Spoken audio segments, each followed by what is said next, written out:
Once again, the Commander, Naval Forces Southern Luzon, Commodore Alfonso F. Torres Jr., Philippine Navy.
Once again, our guest of honor and speaker, the Deputy Commandant for Operations Philippine Coast Guard, Coast Guard Vice Admiral Rolando Lizor N. Punchalan Jr.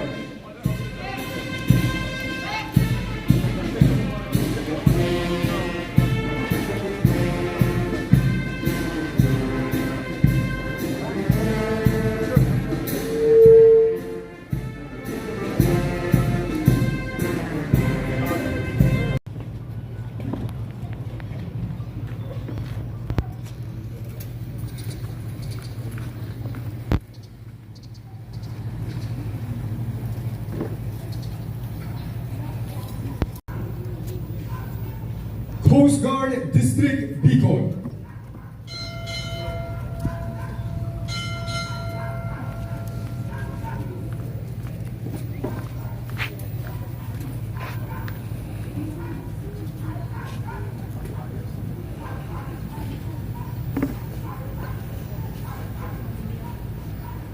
Operations.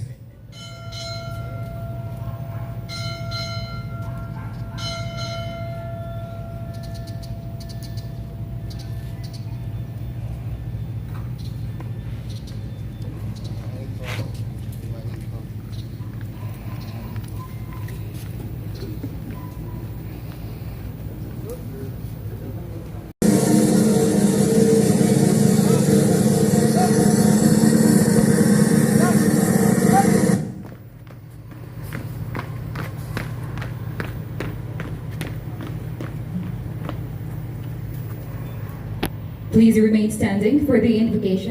In our hearts, for all the gifts you give us each day. We thank you for your guidance and protection in times we needed you most. Upon you before our District Commander, Coast Guard Commodore Angel Zarakan Viliran, and Coast Guard District Bicol community, and to know the Master of the Day of Judgment, Iyaka na'budu wa iyaka nasta'in. They alone do we worship, and Thou alone do we implore for help. Ihdinas siratal mustaqim.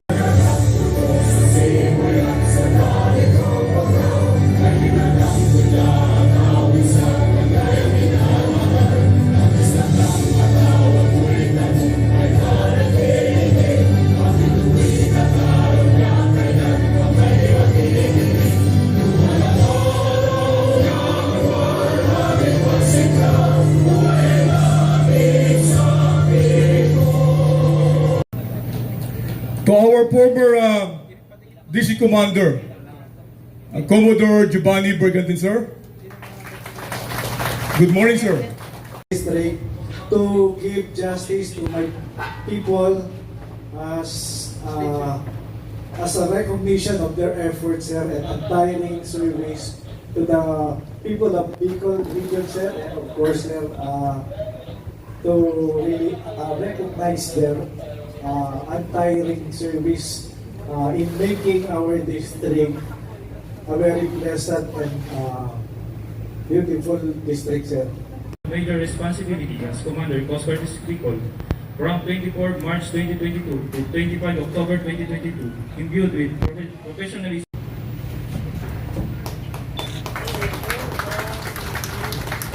Certificate of commendation also given to Commodore Civilian.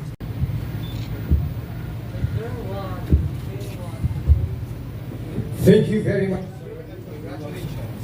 Let us give a round of applause to the commander of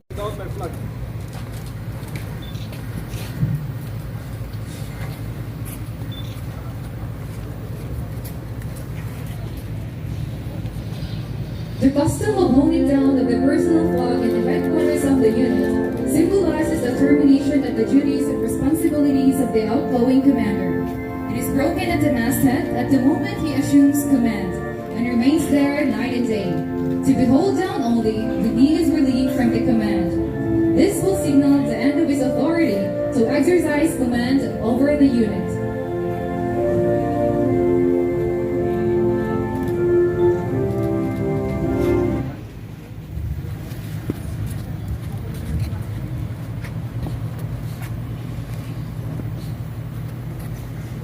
The encased first personal flag of the outgoing commander, Coast Guard District Bicol, will now be presented by the District Master Chief.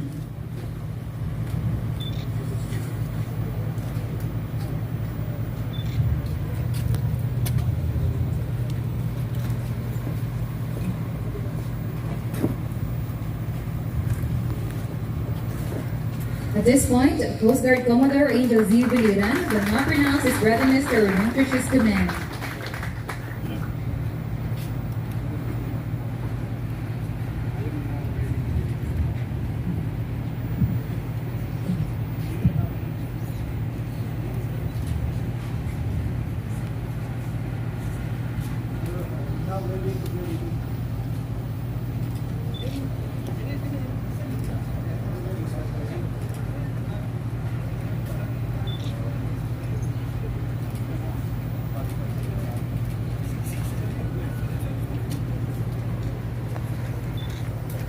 The incoming commander, Coast Guard District Bicol, Coast Guard Commodore Henito B. Basilio will now read and sign his assumption of command orders.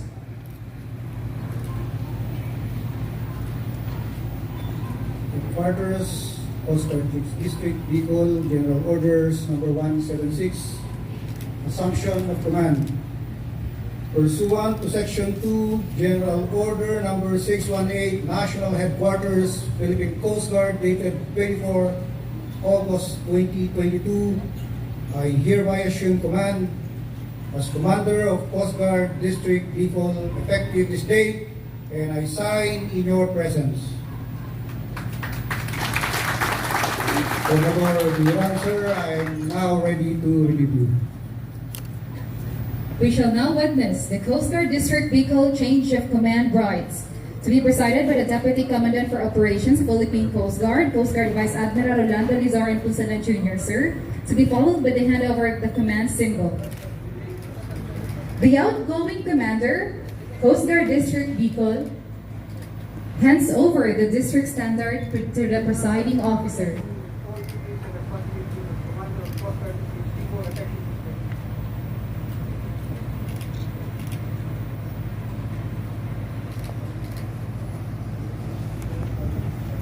Symbolizing the relinquishment of his duties and responsibilities. The presiding officer then hands it over to the incoming commander of Coast Guard District Bicol, signaling the start of Coast Guard Commodore Henito B. Basilio's assumption of duties and responsibilities.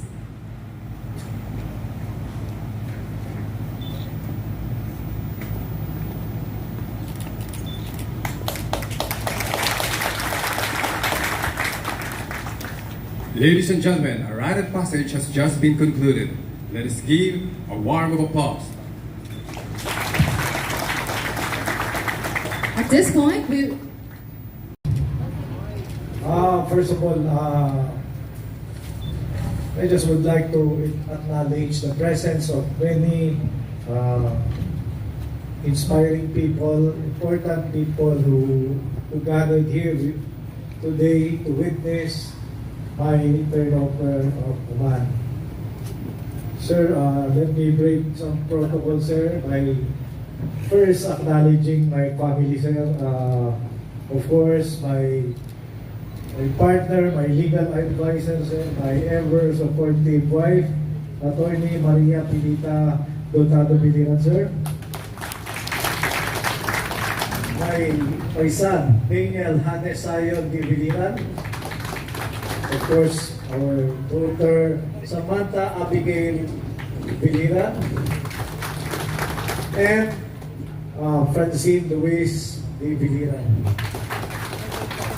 Sir, it's really a violation of the protocols as we used to greet our loved ones, sir, at the end of our greetings. But maybe, sir, since this might be my last district, sir, I am taking this opportunity, sir, to acknowledge their ever support and understanding in my long absence sa kanila, sir.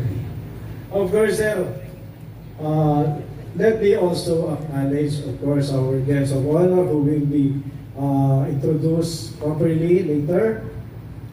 To the incoming District Commander of Coast Guard District Bicol, a classmate during staff course, a good friend, the upcoming Dr. Commodore Hinito Basilio. Of course, another good friend from the Coast Guard, Coast Guard Commodore Mitzi Silva Campo, who just came around 6 o'clock this morning from Manila together with one of my classmates, retired Commodore Erlin Benliro.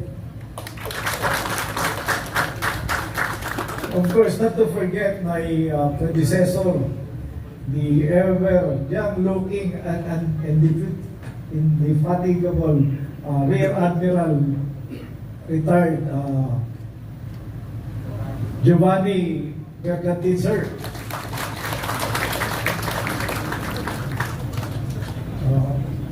Worth mentioning also is our partner, our brother, and even our kuya from the Armed Forces, Commodore Alfonso Torres Jr., sir, Commander of Naval Forces Southern Luzon. The representative of Regional PNP 5, Brigadier General David Peredo, sir. The representative of the Bureau and Majestic Scenery. But one thing I've learned was Bicol region is also another place where you can find solace, where you can find the beauty of the creation of God. Tulad ng ating Mayon volcano na kanina nagpakita buong buo. Samantalang sa mga nakarang araw, hindi nakikita, natatakpan ng ating mga kaulapan. But today, nagpapasalamat ako kasi nagpakita ng buong buo yung Mayon at nag-debate farewell din sa akin. Pero, ganun pa man, sabi nila, sa Coast Guard or sa serbisyo, walang forever. Indeed, nothing is permanent and my time to move on has come. And I need to pass on the leadership to one of the very competent commodores in the Philippine Coastguard, the soon-to-be Rear Admiral Hinito Basilio. Indeed, it is my great honor to stand before you today as the soon-to-be predecessor to the lineage of commanders here in Bicol.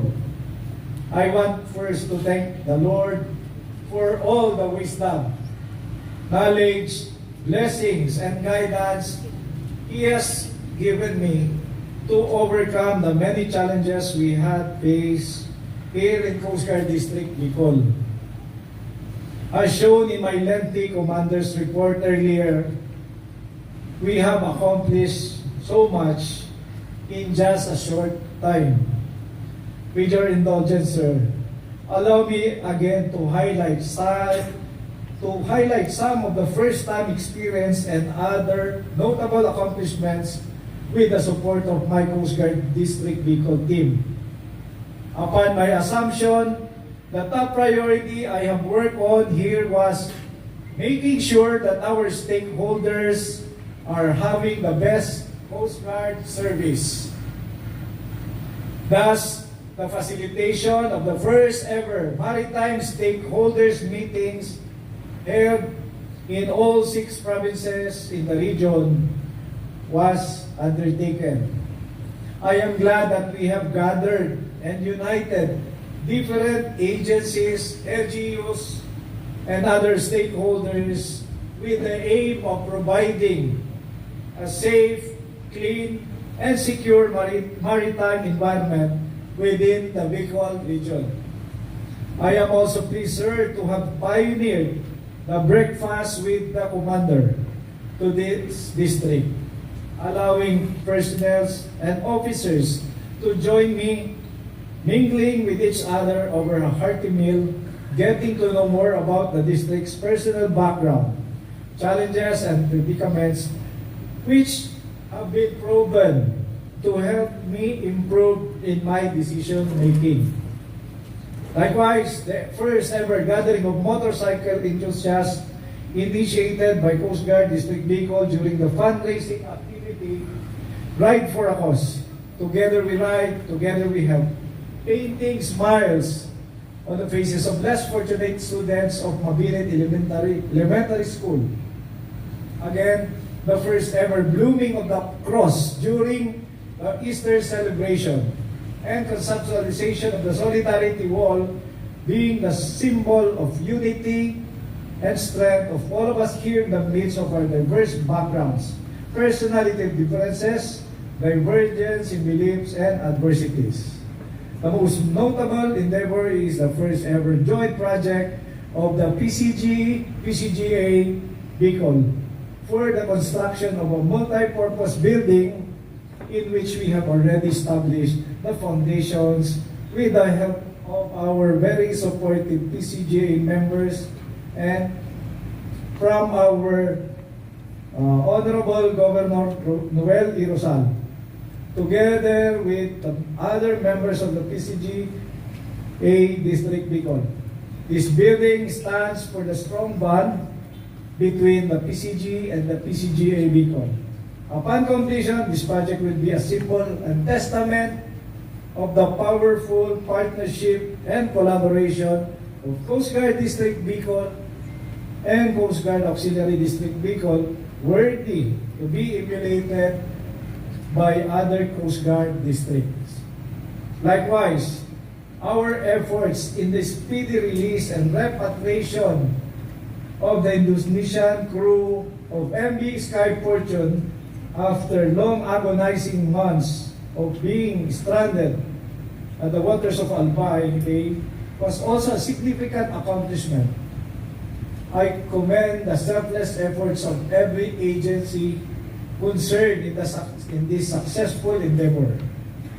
To cap all these accomplishments, sir, PCG Bicol's active participation in the surrender of 10 NPA rebels and most recent surrender of 2 LPA rebel couple in Masbate, to me personally, totaling 12 rebel returnees, was Coast Guard District Bicol's major contribution to the National Task Force to end local communist armed conflict efforts.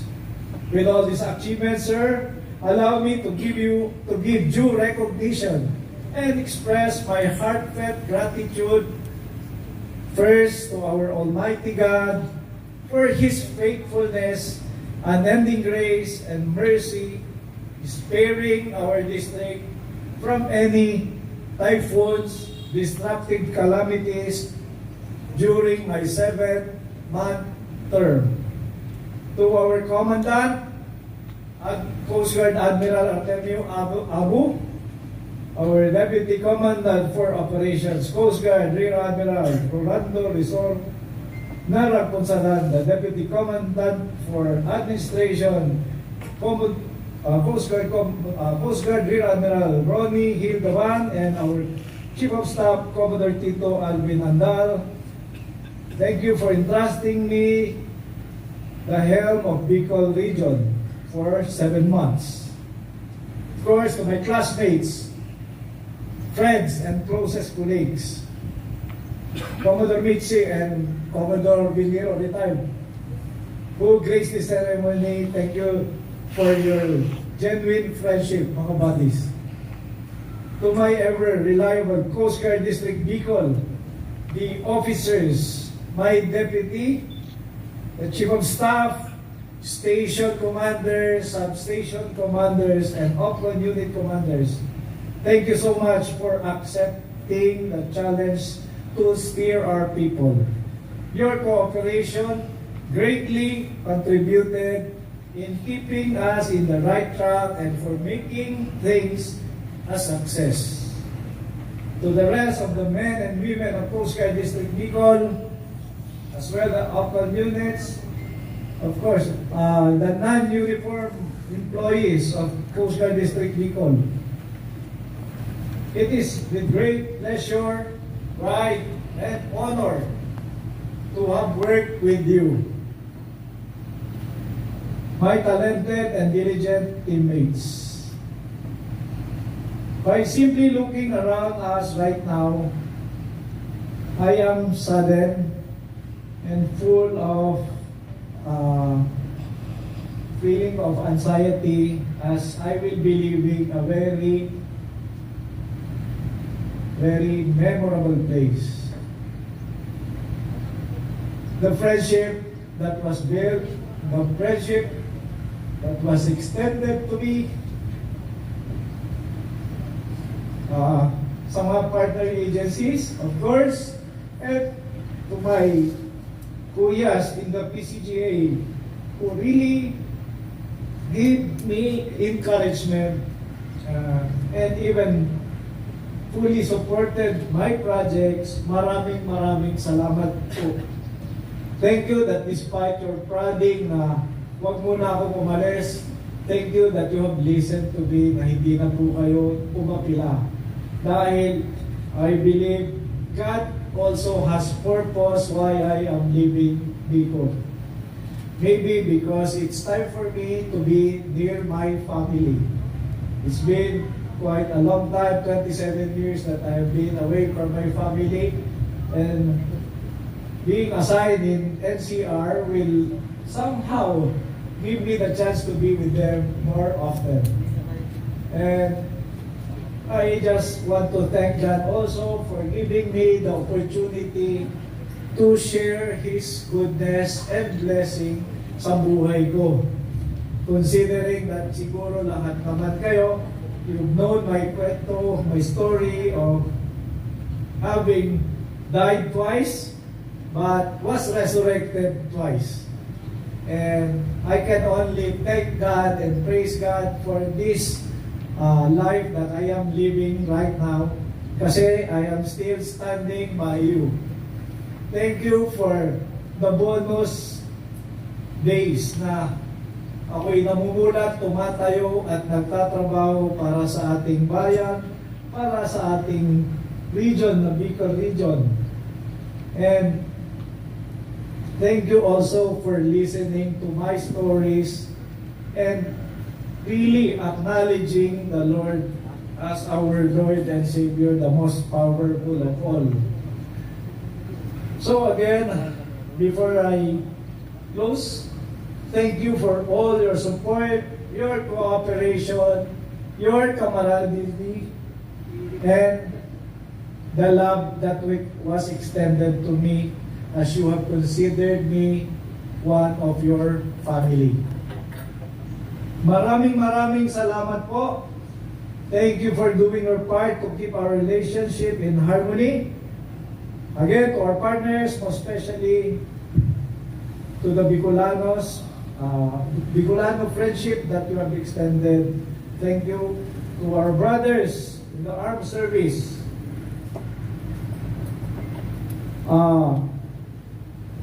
Maraming salamat sa suporta. And before I forget, of course, let me also acknowledge the presence of my spiritual supporters. Si Pastor Jassy, Pastor Lester Mendoza, and the wife of Pastor Jassy, si Kat. Thank you for all the prayers that I know malaking tulong kung bakit ako nagkaroon ng wisdom and knowledge on how to run District Bicol. And of course, in memory of one of my closest aide or security aide, I recognize the service of now departed staff, Coast Guard, P.O. Third Rafael Gabriel, who was like a son to me. I considered him a son and served me selflessly for 5 years, the last of which was here in Bicol. And just like eating desserts, I always say again, the best for last. Reiterating, of course, thank you to the support of my family, my loving, lovely, supportive advisor, Attorney Pilita, my son Daniel, Samantha, and Francine, for all the love, understanding, and support you have given me all these years. You have always been truly my inspiration, source of strength and encouragement in the midst of every challenge I face. I love you all. Marahay na aga sa inyong Diyos, Diyos Mamalos. Thank you very much, sir, and thank you for your service in Coast Guard District Bicol. I can feel the warmth. I can feel the heat. But please allow me to make you feel the warmth that I feel in recognition for your presence. So please allow me to go through again, and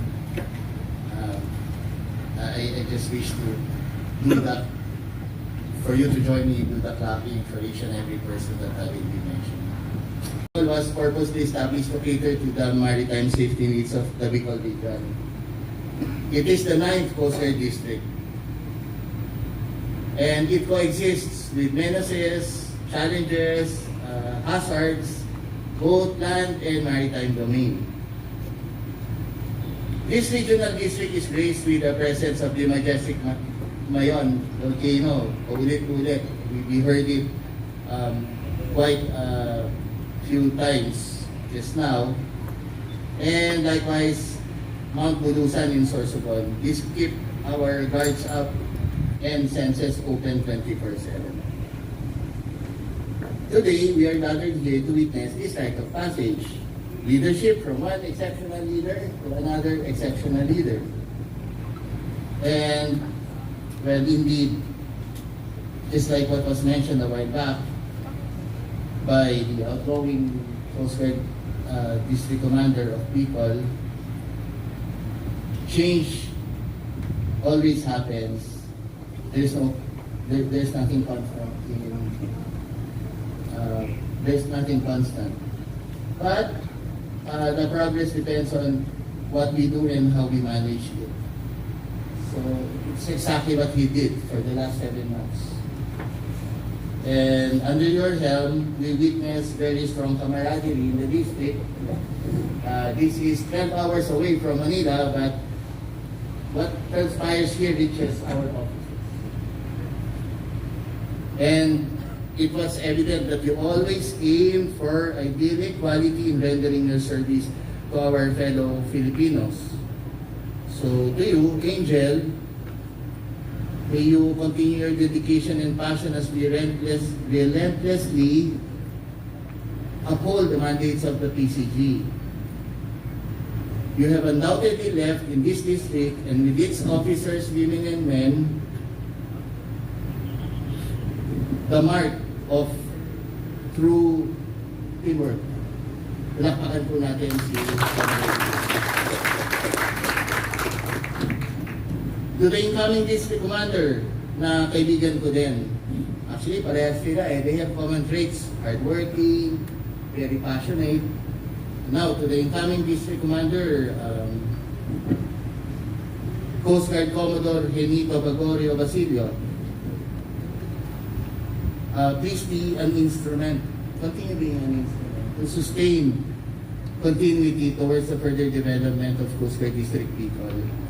Overlapping responsibilities, overwhelming challenges, and arduous tasks are certainly not new to you.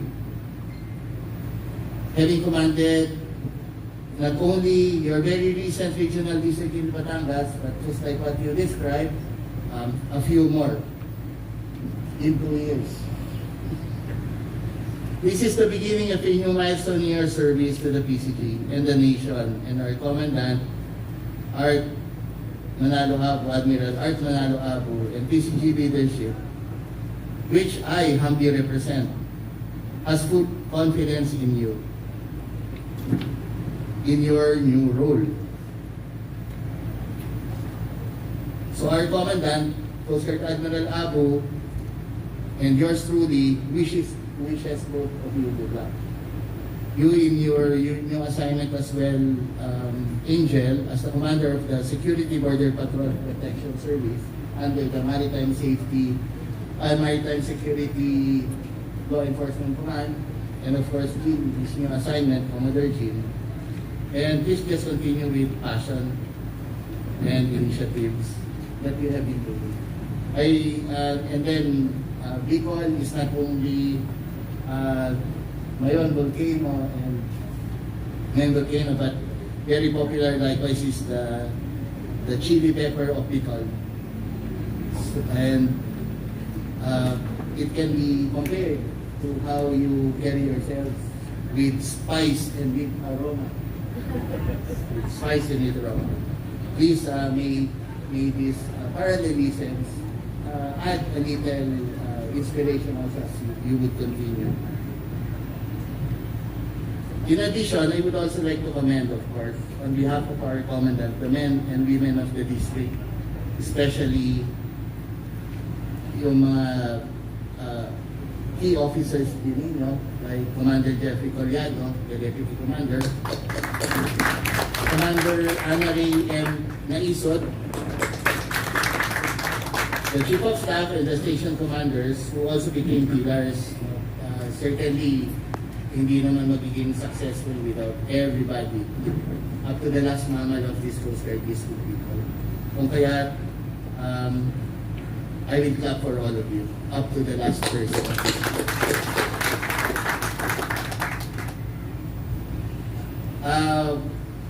On a personal note, before I close, on a personal note, totoo po yun, kanina nag-usap kami ni Commodore Biliran. Tapos po, nag-landing kami, we were on the road, tapos pinakita po sa akin yung Mayon volcano. Sabi po niya, he said, just the past days, very cloudy, and it was very cloudy and you couldn't see the volcano very well. But today, earlier today, it was very, it was cloudy showing itself. At least the clouds were not there. And then he said that it is a sign of good luck. It's a sign that something was to happen, and apparently he was referring to this event. But for me, to add to that, perhaps it's also a sign that there would be a gathering of people, a gathering of very, very good people. And I think we all deserve lahat, including my staff who had to wake me up very early in the morning, led by Coast Guard MC Camille Baybayan, ayan, kasi mga continuous namin. The Asherettes at the back, sama na rin po natin yung good service personnel who are all here with us today. And I think that's the essence of the good luck that Mayon Volcano is showing us today. So palakpakan po natin ating mga sarili.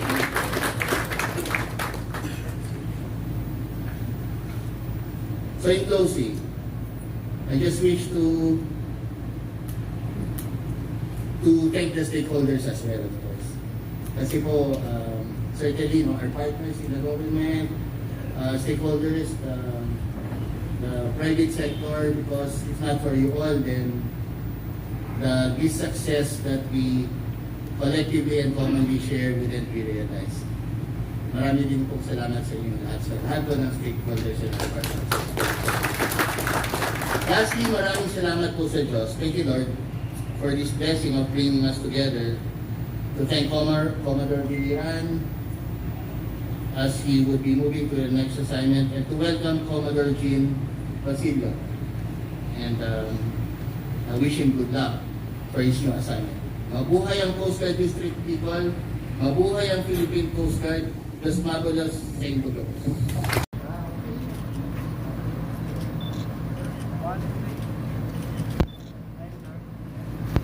For safety passage to sailors and protect not only their lives but the land nearby. By marking dangerous coastlines and identifying hazardous conditions in a ship's path, lighthouses are instrumental in gaining safe entry to harbors. A round of applause, please.